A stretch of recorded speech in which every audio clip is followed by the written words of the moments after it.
नमस्ते दोस्तों। आज हम खड़े हैं एक सवाल के सामने जो आपकी रातों की नींद उड़ा देगा।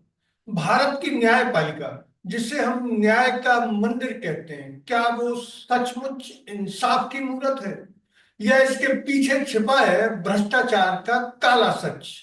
हाई कोर्ट, सुप्रीम कोर्ट, ये वो जगह हैं जहां हम सच की उम्मीद करते हैं, लेकिन अगर ये मंदिर दागदार हो जाए तो हम कहां जाएंगे? आज हम न सिर्फ इतिहास के पन्ने पलटेंगे, बल्कि कुछ ऐसे खुलासे करेंगे जो अभी तक अंधेरे में दबे हैं। 21 मार्च 2025 की तारीख तक एक नया तूफान शुरू हो चुका है। तैयार हैं इस सफर के लिए? तो चलिए शुरू करते हैं।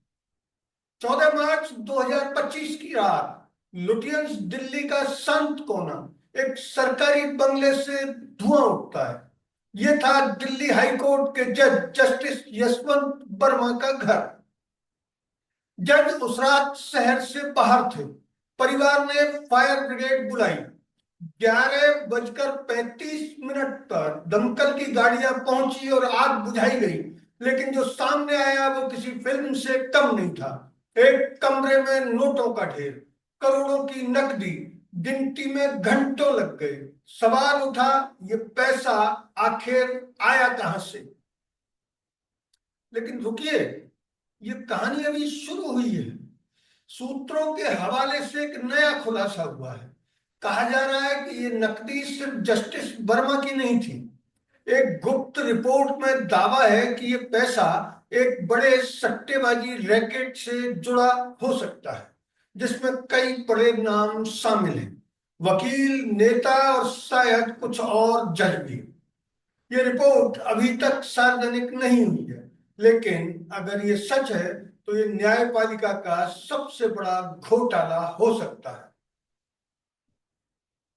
20 मार्च 2025 को सुप्रीम कोर्ट कॉलेजियम ने जस्टिस वर्मा को इलाहाबाद हाई कोर्ट तबादला कर दिया।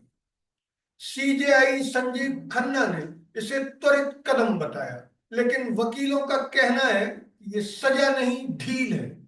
21 मार्च को राज्यसभा में कांग्रेस के जयराम रमेश ने इसे उठाया। उन्होंने पूछा, क्या ये सिर्फ एक जज की कहानी है या सिस्टम की सड़ाहन?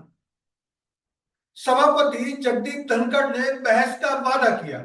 सोशल मीडिया पर अफवाहें हैं कि नकदी नहीं मिली, लेकिन इंडियन एक्सप्रेस और टाइम्स ऑफ इंडिया इस बरामदगी पर कायम है। क्या यह सच को दबाने की साजिश है या सच इतना बड़ा है कि अभी सामने नहीं आ सकता? और अब एक नया ट्विस्ट।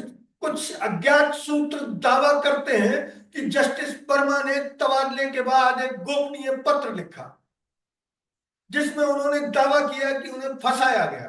क्या ये सच है? अगर हाँ, तो कौन है इसके पीछे?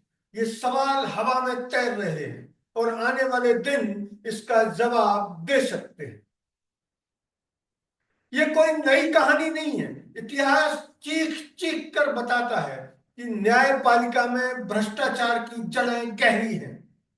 2017 में justice CS Karnan, Calcutta high court के जज, इन्होंने सुप्रीम कोर्ट के सीजेआई और 7 जजों को सजा सुनाई। आरोप भ्रष्टाचार और पक्षपात।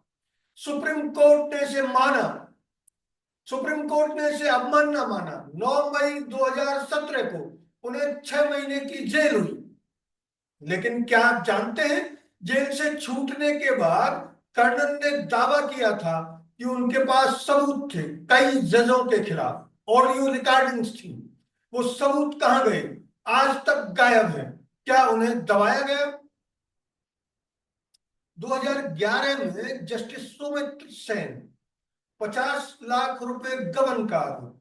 राज्यसभा में महाभियोग पास हुआ, लेकिन इस्तीफा दे दिया। पर एक अनकहा सच।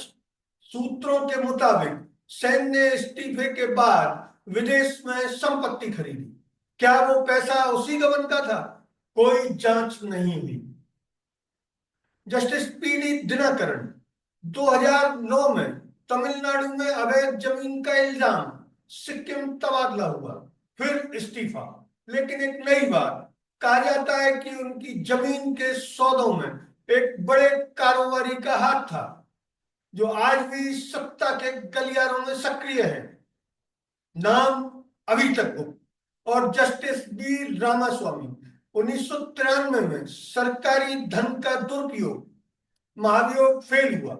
पर सुनिए, उनके रिटायरमेंट के बाद उनके बेटे को एक बड़ी कंपनी में नौकरी मिली। संयोग या सौदा? हर बार पैटर्न एक, आरोप, हंगामा, फिर चुप्पी।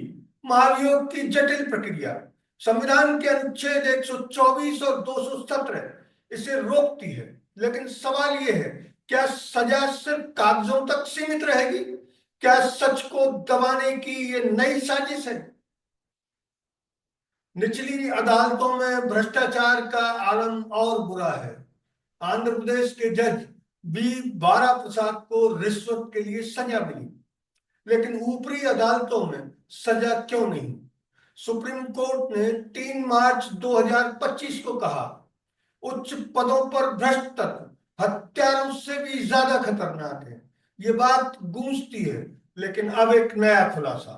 सूत्रों का दावा है कि पिछले 5 सालों में 12 हाईकोर्ट जजों पर भ्रष्टाचार के आरोप लगे, पर सिर्फ 3 की जांच हुई। बाकी 9 कहां गए? तबादला, इस्तीफा या सौदा? जस्टिस वर्मा का मामला तो बस शुरुआत है। क्या होगा अगर वो गुप्त रिपोर्ट सामने आई?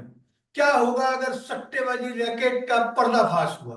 कल्पना कीजिए, अप्रैल 2025 में संसद में हंगामा, जजों के इस्तीफे और शायद पहली बार महाभियोग सफल। ये सपना नहीं, हकीकत बन सकता है, लेकिन इसके लिए चाहिए आपकी बुलंद आवाज। दोस्तों, ये वक्त चुप रहने का नहीं। न्यायपालिका हमारा आखिरी सहारा है। अगर ये बिक गई तो हम बिक जाएंगे। जस्टिस वर्मा का तबादला हुआ, लेकिन सच दबा है। कर्नल को सजा मिली, पर औरों का क्या? हमें चाहिए क्रांति, जहां इंसाफ सच्चा हो, पारदर्शी हो। सोशल मीडिया पर शोर मचाइए, सवाल उठाइए, क्योंकि अगर आज चुप रहे तो कल कुछ नहीं बचेगा। जागिए, लड़िए और सच को सामने लाइए। धन्यवाद। जय हिंद।